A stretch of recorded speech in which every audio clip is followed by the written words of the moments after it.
જો તમે રસોઈયા જેવી ફૂલવડી ઘરે બનાવવા માંગો છો તો આ રેસીપી તમારા માટે છે।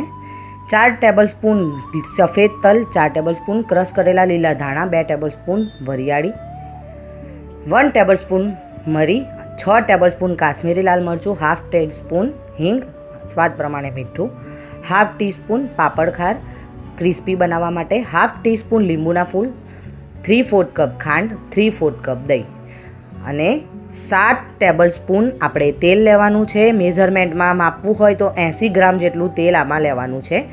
તેલ નાખ્યા બાદ એને સૂકા મસાલાને આપણે હલાવી દેવાના છે। એ હલાયા બાદ એના અંદર 500 ગ્રામ બેસન લીધેલો છે, અધકચરો વાટેલો મોહનથાળનો જેવો આવે છે ને એને બરાબર મિક્સ કરી દેવાનું છે। પહેલાં હાથથી બરાબર મસાલા બધા મિક્સ કરી દેવાના છે અને પાણી નાખીને ધીમે ધીમે ઢીલો લોટ એનો બાંધી દેવાનો છે અને 30 મિનિટ માટે રેસ્ટ કરવા માટે મૂકી દેવાનો છે। રેસ્ટ બાદ તમે જોઈ શકો છો કે પાણી બધું જ બેસને ઓબ્ઝર્વ કરી દીધું છે, એટલે કડક થઈ ગયો છે। એટલે જેટલા બેચ આપણે ફ્રાય કરવાના છે એટલા બેચનો લોટ લઈને પાણીથી એટલો ઢીલો કરવાનો છે। અને અહીંયા આવી પોલિથીનનો મેં યુઝ કર્યો છે, મારી પાસે જારો નહીં હતો એટલે જે બેંકની એફડી આવે છે ને જેમાં ભરીને આપે છે ને એ પોલિથીનનો મેં યુઝ કર્યો છે। આ મારી જુગાડુ રેસીપી છે। કેવો આ આઈડિયા લાગ્યો તમે કોમેન્ટમાં જરૂરથી જણાવજો। અને આવી રીતે આપણે હાથની મદદથી થોડા થોડા ગાંઠિયા આવી રીતે પાડવાના છે અને કાઢી નાખવાના છે।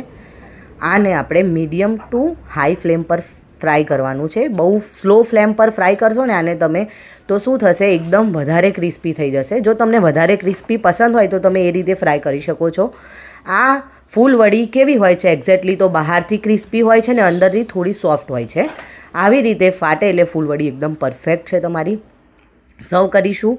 ગુજરાતી લોકો આને મોહનથાળ અને ફૂલવડી નાસ્તામાં, લગ્ન પ્રસંગ હોય ને ત્યારે નાસ્તામાં આ રીતે નાસ્તો સર્વ કરે છે, મોહનથાળ અને ફૂલવડી। આને તમે લંચમાં ખાવા માંગો છો તો ફૂલવડી, મોહનથાળ, બટાકા ટામેટાનું શાક અને દાળ ભાત અથવા તો મોહનથાળની જગ્યાએ લાડુ યુઝ કરી શકો છો। રેસીપી કેવી લાગી બનાવીને કોમેન્ટ જરૂર કરજો। ફોલો શેર કરવાનું ભૂલતા નહીં।